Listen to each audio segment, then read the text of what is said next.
نعم، السلام عليكم ورحمة الله وبركاته.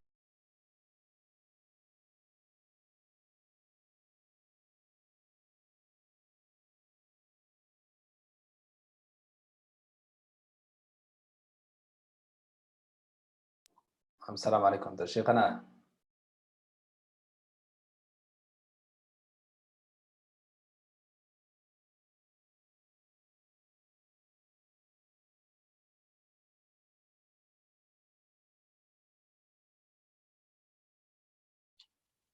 نعم شيخنا كلم. عليكم السلام ورحمة الله وبركاته. نسمعك لكن لا نراك. لكن ما هو راضي يفتح، يقول you cannot start your video because the host hasn't.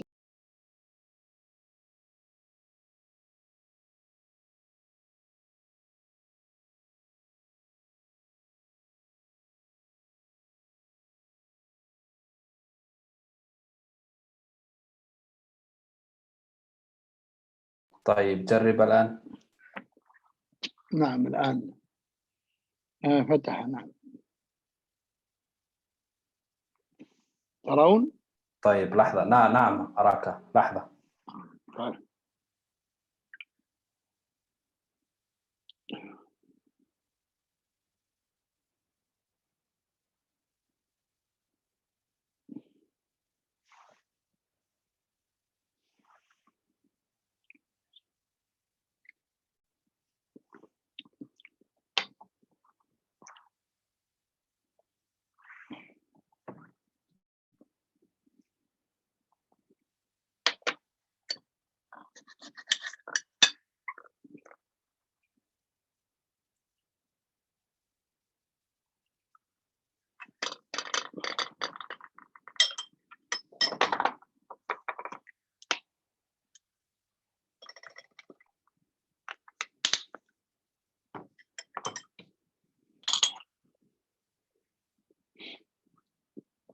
نبدأ إن شاء الله. نبدأ إن شاء الله شيخنا. بارك الله فيك. يلا بسم الله، الحمد لله والصلاة والسلام على رسول الله وعلى آله وصحبه ومن استنى بسنته واهتدى بهديه إلى يوم الدين. أما بعد، حياكم الله أيها الإخوة والأخوات إلى هذا اللقاء المتجدد من لقاءات نداءات القرآن. Dear brothers and sisters, you are welcome to this new session of the calls of the Quran. ونحن اليوم مع النداء الرابع والأخير من نداءات القرآن لآدم عليه السلام. كنت فيما سبق ذكرت بأن نداءات الله لآدم 5، ولكني أخطأت، فإن النداء الخامس إنما هو من إبليس، وهو الذي في الآية 120 من سورة طه. وأما نداءات الله عز وجل لآدم فهي 4. So as I said in the previous sessions that the calls of Allah in the Quran to Adam were 5, but I was wrong. They are 4, and the 5th is only the call of the shaitan to Adam alayhi salam, as in ayah 120 of Surah Taha, where the shaitan said to Adam, Ya Adam, قال يا آدم هل أدلك على شجرة الخلد. So that is a mistake of mine, but the calls of Allah in the Quran are 4. كما قلت بأن الموضع الخامس الذي عددته من ضمن نداءات الله عز وجل لآدم ليس هو كما ظننت وكما ذهبت إليه، وإنما هو نداء من إبليس لآدم. النداء الأخير لآدم في القرآن هو في الآية 117 من سورة طه. So the last call of the Quran to Adam is the calls of Allah to Adam in the Quran is in the ayah 117 of Surah طه. فقلنا يا آدم إن هذا عدو لك ولزوجك فلا يخرجنكما من الجنة فتشقى. He said, Allah subhanahu wa ta'ala said to Adam, so we said, O Adam, indeed this is an enemy to you and your wife. Then let him not remove you from paradise so you would suffer. ننظر الآن, let's look in this call. قال الله عز وجل فقلنا يا آدم. Allah Ta'ala said, we said, O Adam. فالله نادى آدم. So Allah Ta'ala called Adam. لأي شيء نادى؟ تذكرون النداءات. For what Allah Ta'ala called Adam in this position? You remember the calls? النداء الأول في سورة البقرة فقلنا يا آدم أنبئهم بأسمائهم. The first call in Surah Al-Baqarah in ayah 32, Allah Ta'ala said, we said, O Adam, inform them of the names of all these things. النداء الثاني في الآية 35 من سورة البقرة فقلنا يا آدم اسكن أنت وزوجك الجنة وكلا منها رغدا حيث شئتما ولا تقربا هذه الشجرة فتكونا من الظالمين. And the second call in ayah 35 of Surah Al-Baqarah, Allah Ta'ala called Adam saying, we said, O Adam, reside you and your wife in the paradise and eat therein from all fruits and whatever you like, but do not come close to this tree. النداء الثالث في سورة الأعراف في الآية 19, as the third call of Allah to Adam was mentioned in Surah Al-A'raf in ayah 19.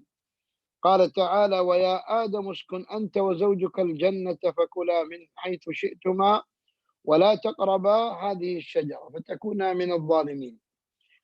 Allah Ta'ala said, O Adam, reside you and your wife in the Jannah, in the paradise, and eat of therein of whatever you want, but do not come close to this tree, as you are going to be from the oppressors or wrongdoers. وهنا في النداء الرابع, and here in the fourth call of Allah to Adam mentioned in the Quran, قال فقلنا يا آدم إن هذا عدو لك ولزوجك. إن هذا عدو لك ولزوجك وهو عدو لذريته أيضا. So here Allah Ta'ala said, O Adam, indeed this. He said, we said, O Adam, indeed this is an enemy to you and your wife. And it means even your children, because لأن الله عز وجل غفر لآدم ما وقع منه لكونه تاب إلى ربه. Because Allah Ta'ala forgave Adam of what he has done of eating of that tree, because Adam يعني repented to his Lord. بينما الشيطان أبى واستكبر, while the shaitan يعني refused and he act arrogantly. لذلك لم يعفو عنه الله عز وجل, and that's why Allah did not forgive him. Allah did not forgive him. والله عز وجل أخبرنا في الكتاب العزيز, and Allah subhanahu wa ta'ala informed us in the Brazil book أن الشيطان عدو لبني آدم. يعني أخبرنا أن الشيطان عدو لآدم وزوجه, وأخبرنا أن الشيطان عدو لذرية آدم. Allah in the Quran informed us that the shaitan is an enemy for Adam and his wife. And he also in the Quran informed us that the shaitan is the enemy of all mankind, the children of Adam. كما قال سبحانه وتعالى في سورة فاطر في الآية 6. As Allah Ta'ala said in Surah Fatir, ayah number 6, قال إن الشيطان لكم عدو فاتخذوه عدوا إنما يدعو حزبه ليكونوا من أصحاب السعير. Indeed, Satan is an enemy to you. So take him as an enemy. He only invites his party to be among the companions of the blaze. The blaze. فالله عز وجل بين لآدم وحواء وبين لذريتهما أن إبليس عدو لهم. So Allah subhanahu wa ta'ala informed Adam and his wife Eve, Hawa, and also the children of them, that the shaitan is their enemy, and they should take him as an enemy, as an enemy. والله عز وجل في هذه الآية ذكر أمرا لم يذكره من قبل. And Allah subhanahu wa ta'ala in this ayah, he mentioned something that he didn't mention in all the previous ayat or positions where Allah ta'ala mentioned about the shaitan. ماذا قال؟ قال فلا يخرجنكما من الجنة فتشقى. هناك ثنى الضمير وهنا أفرد.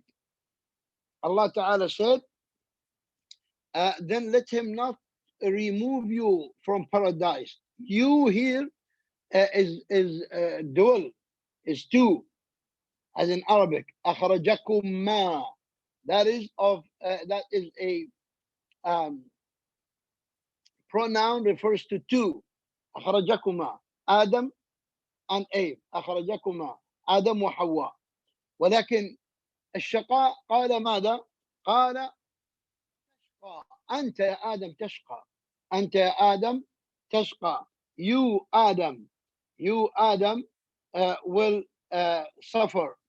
لماذا ذكر الله عز وجل أن يعني الشقاء والتعب سيكون لآدم؟ لأن كما أخبر في الآية السابقة أو في الآية التي تليها, as Allah subhanahu wa ta'ala informed Adam, as in the following ayat, يعني why Adam is going to suffer if he live, why he is the one who's going to suffer when they both are descended from the Jannah. Why not even Hawa? Because as Allah Ta'ala said in the following ayat, كما قال الله عز وجل في الآيات التالية, قال إن لك ألا تجوع فيها ولا تعرى. انظر الآن الضمير مفرد مخاطب. Look at this now. The pronoun is singular second party. Indeed, it is promised for you. You is a singular here, not both. It's only Adam. Not to be hungry therein or unclothed. وأنك لا تظمأ فيها ولا تضحى. And indeed, you will not be thirsty therein or be hot from the sun. لماذا أفرد الله الضمير في هذه المواضع وثنى في الإخراج? Why did Allah Ta'ala made the pronoun singular in these places, but when he mentioned the descendants, he mentioned the dweller pronoun? لأن الإخراج كما يقولون الخير يخص والشر يعم. As they say that the goodness is general and the evil is specific or يعني specific to an individual or individuals, يعني limited. وأيضا لأن في الجنة آدم لن يعمل من أجل أن يأكل يطعم ويطعم زوجه حواء. Because and also in the Jannah, in the paradise, Adam is not going to work, so he feed himself and feed his spouse حواء.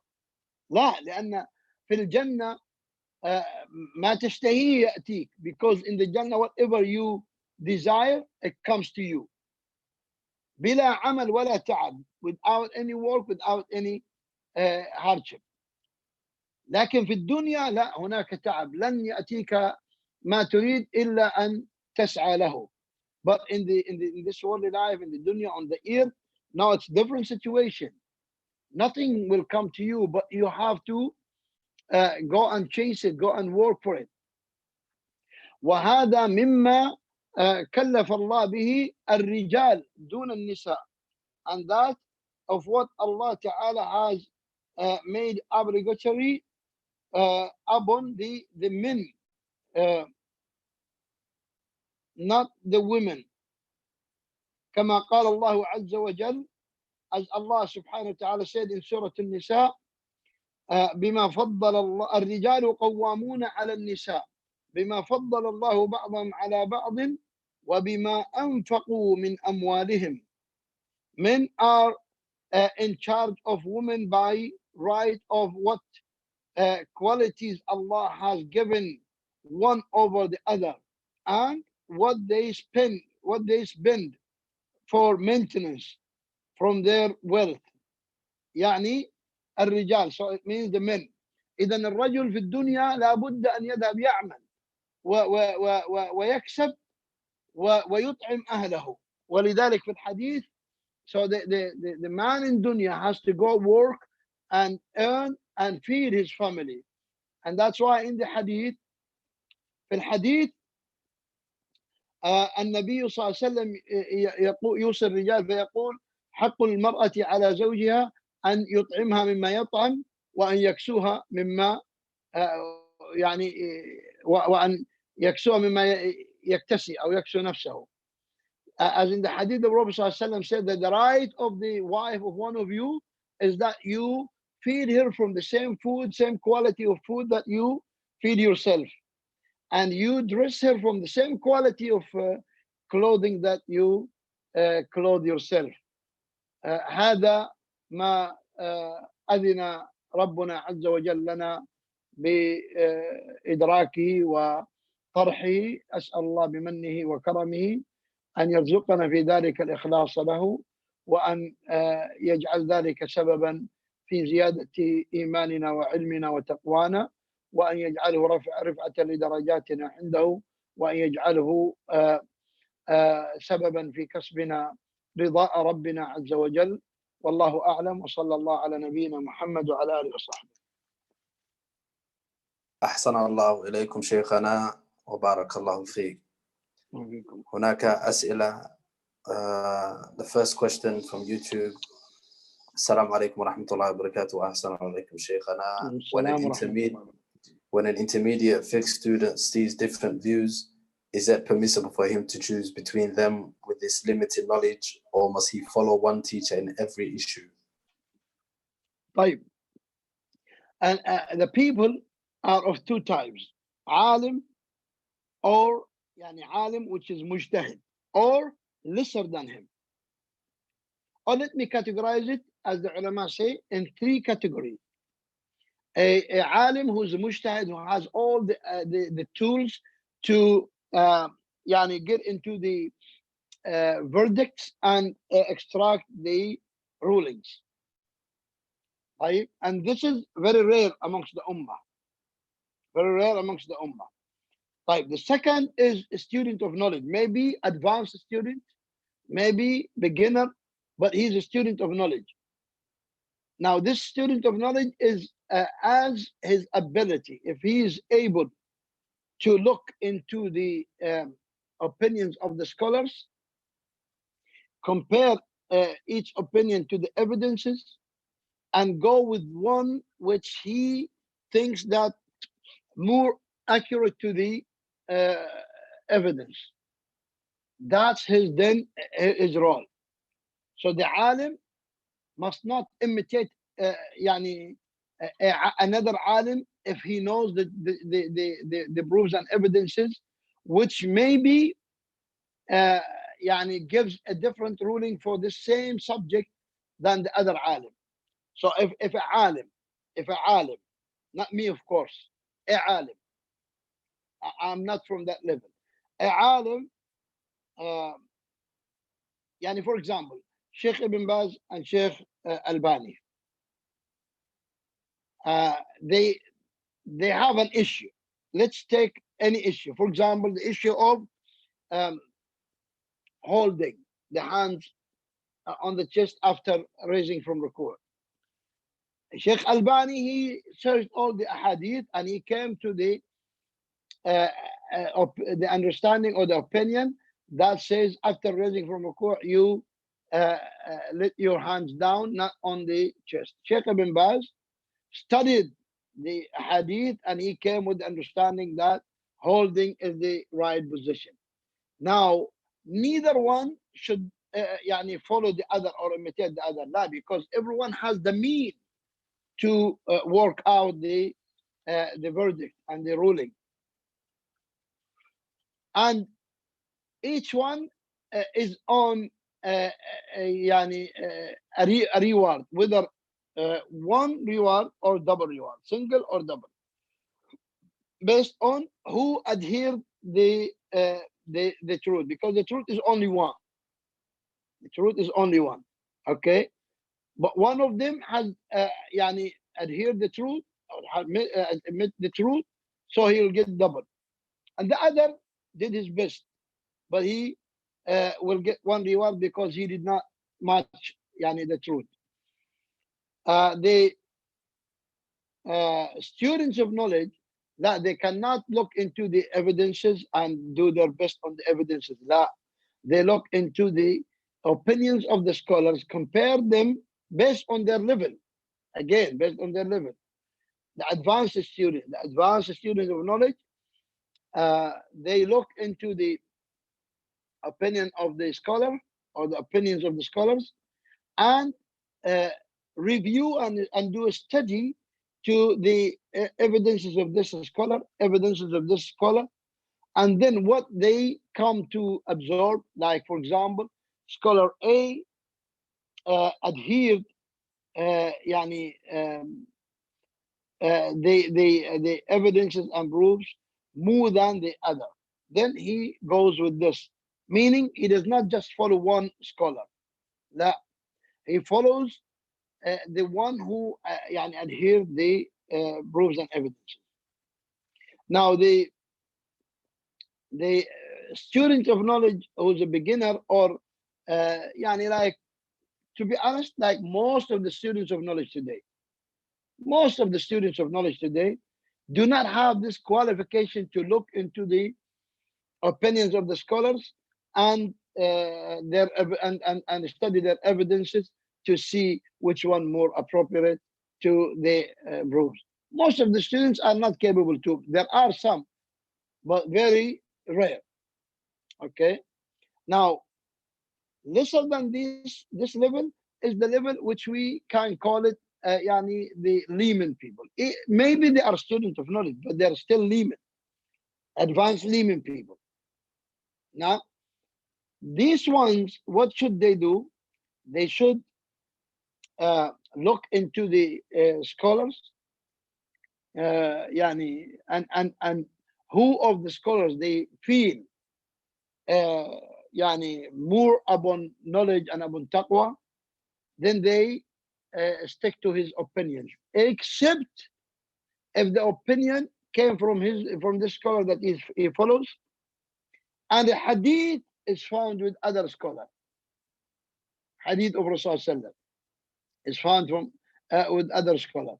Then he cannot put his scholar before the hadith. No, that's not correct. That's not correct. This is the how the ulama categorize it. Wallahu a'lam. أحسن الله إليكم شيخنا. We've got a question here on Zoom. Assalamu alaikum wa rahmatullahi wa barakatuh. Shaykh, can we, as a sister, hold the Mus'haf during Taraweeh prayer at home if we don't know long surahs by memory, going by the hadith of Bukhari stating Aisha radiallahu anha did so? Barakallahu fi. Aisha, jazakallah khair wa alaikum salam. Aisha did not carry the Mus'haf. Aisha had an imam who was very young lad, and he used to carry the Mus'haf. But anyway, It's allowed if you are praying by your own and you want to read from the Quran, from the Mus'haf, which you are not memorizing, and that is in optional prayers, not obligatory, like Salat Taraweeh, then no problem. Yeah, it's man and woman are the same ruling. Same ruling. Naam, wallahu a'lam. Jazakallah khair. Shaykh, there's a question here on YouTube. It says, Assalamu alaikum wa rahmatullahi wa barakatuh. Young male students of knowledge teaching classes to women only. Is this permissible? It is like wolf guarding the sheep. That's it. Jazakallah khair wa ahsan alayhi. Another question here on Zoom. Question that says, can we buy things now and pay later without interest, such as if we buy a sofa and pay later, or in installments without interest? This depends. If the thing that you want to buy is one of 7 qualities, then no. It has to be hand to hand, as in the hadith. The Prophet ﷺ said, "Al-dhahabu bil-dhahab riban illa ha'a wa ha." Gold with gold is riba, except hand to hand. والفضة والورق بالورق يعني الفضة, and silver with silver is riba, except ha and ha. والتمر بالتمر والزبيب بالزبيب, and dates and raisins and barley and salt.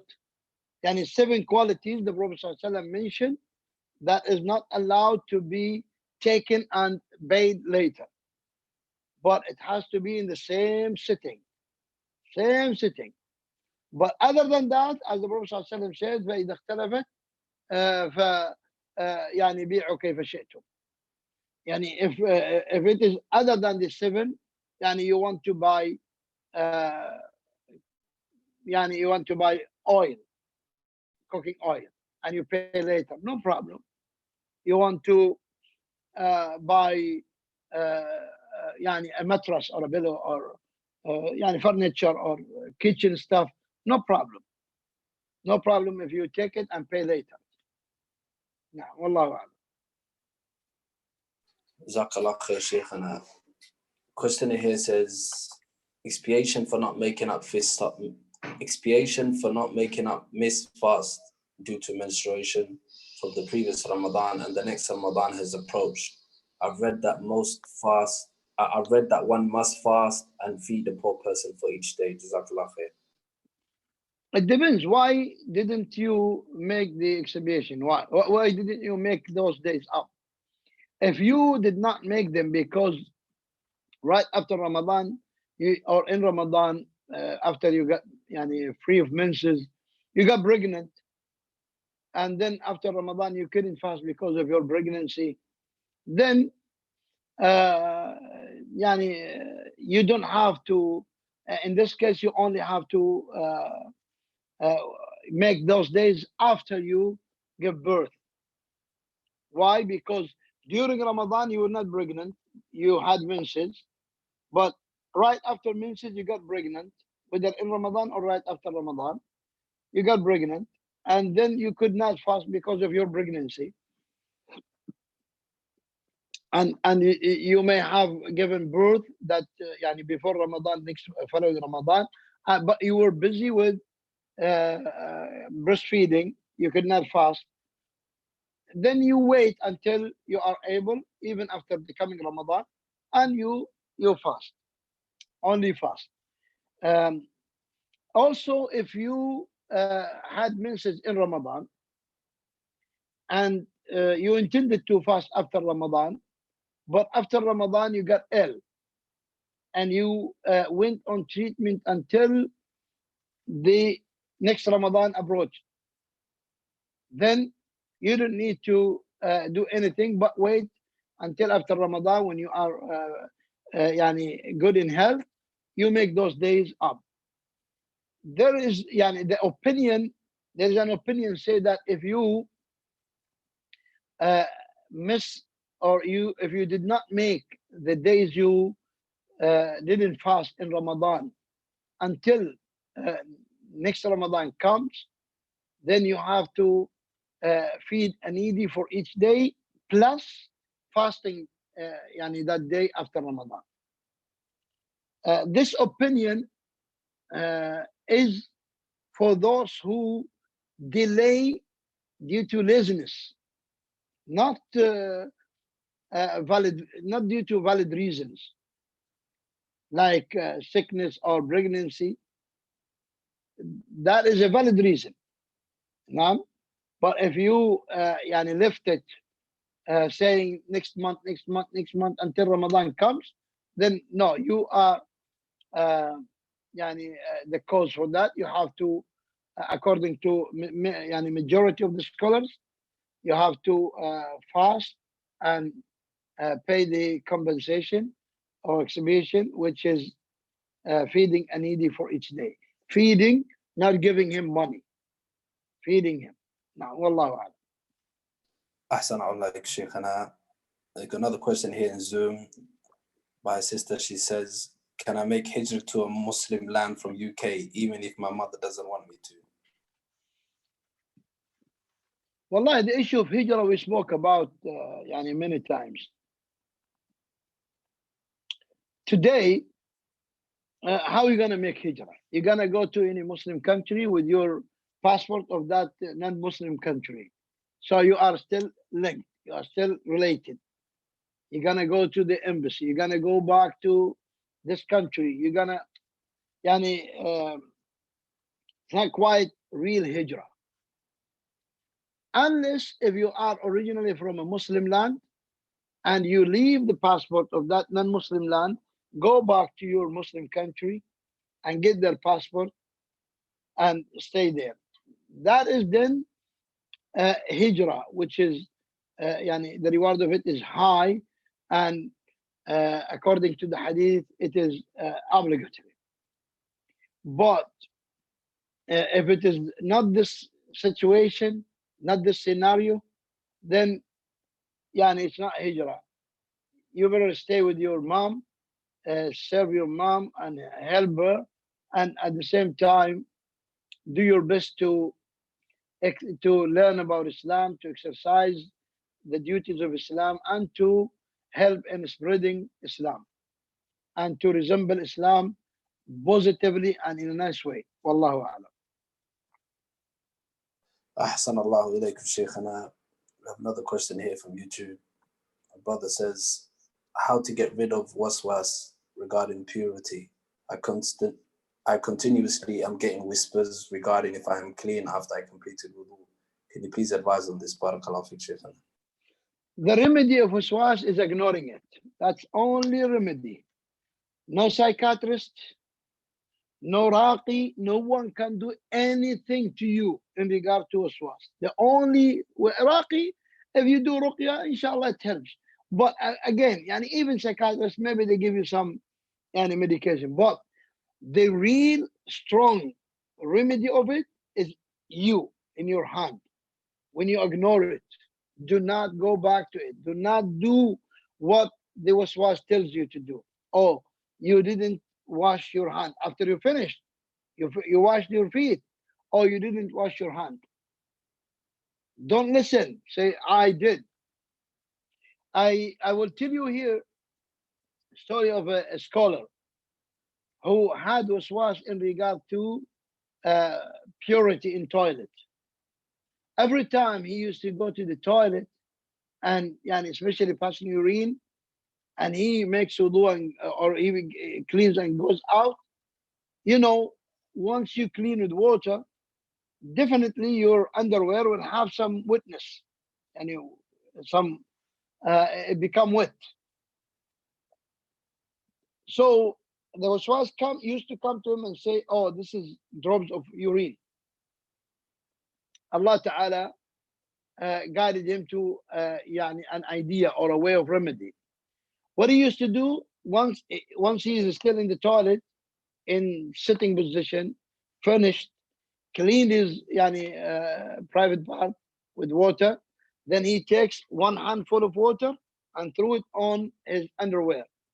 So when he goes out, the shaitan comes. Oh, this would, he said, no, get away, devil. it is from the water that I throw. So by that, you have to ignore it. You have to act against what it says. If you act according to what it says, then you are disobeying Allah, you are obeying the shaitan, you are driving yourself to a very terrible life, and terrible situation, and very miserable life. So you have to be careful of that. No. أحسن الله إليك شيخنا. We have another question here from Zoom. The sister's asking, is the dua before sleeping only read at night? What if we work night shift and sleep during the day? Do we still read the dua before sleeping then? We have to differentiate between adhkar and dua, which says bata. Bata in Arabic means spent the night. Spent the night. But when it says when you come to sleep, it does not necessarily mean night. It does not necessarily mean night. Anytime you go to sleep. Anytime you go to sleep. Naam, wallahu a'lam. And this adhkar of sleeping is from that. Naam. أحسن الله إليكم شيخنا. We have another question here from YouTube. The sister says, Assalamu alaikum wa rahmatullahi wa barakatuh. May Allah bless you, ya Shaykh. Please, can you give me some advice on encouragement to a single mother who is memorizing Quran but finds doing both challenging? Sorry, say again the question. The sister's asking, can you give me some advice for encouragement to a single mother who is memorizing Quran but finds doing both challenging? Yani both being a mother and memorizing Quran. Shuf, being a mother, looking after your child is obligatory act of worship. Memorizing the Quran is optional. You cannot put the optional before the obligatory worship. You have to take care of your children, you have your household, your family, and in your spare time, memorize. Of course, after you make the kids sleep, you're going to go to your bed, sleep.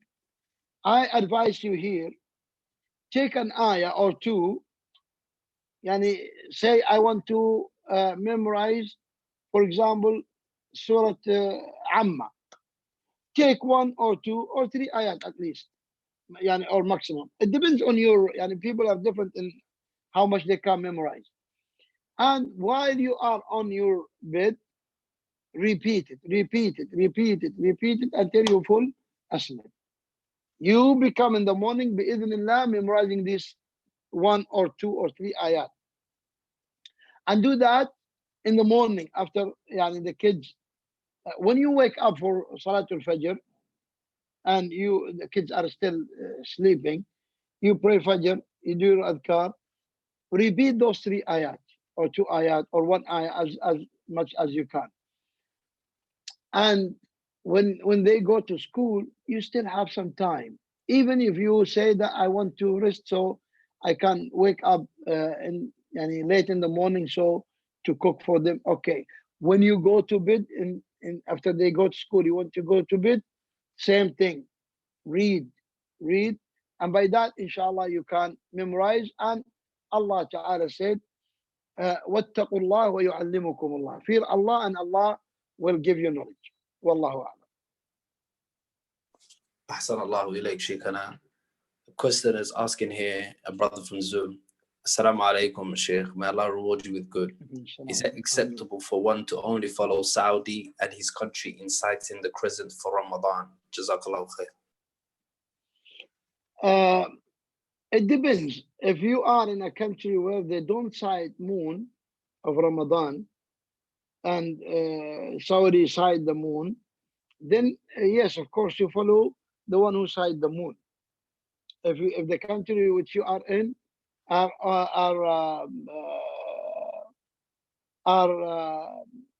calculating, are using calculation, or they are non-Muslim country, they don't care about moon, or in this case, yeah, you follow. But if there is a committee of citing the moon in that country, then follow it. But if there is a committee and the weather all the time is cloudy, so how come this committee see the side the moon? Unless if they're gonna side it with telescopes or like that, it's still allowed. Anyway, if there is a committee of moon sighting in your country and they are trustworthy people, you follow them. If no moon sighting in your country where you live, then you follow a country of those who are trustworthy in moon sighting. Wallahu a'lam. أحسن الله إليكم شيخنا وبارك الله فيك. انتهي؟ فأظن هذا هو الأسئلة. طيب إذا إن شاء الله إلى لقاء الغد. ننتهي إن شاء الله. إن شاء الله. توفق. نستودعكم الله ونراكم إن شاء الله غدا. السلام عليكم ورحمة الله وبركاته. وعليكم السلام ورحمة الله وبركاته. So brothers and sisters, inshallah, we continue our weekly Q&A, same time, inshallah, tomorrow night. Wassalamu alaikum wa rahmatullahi wa barakatuh.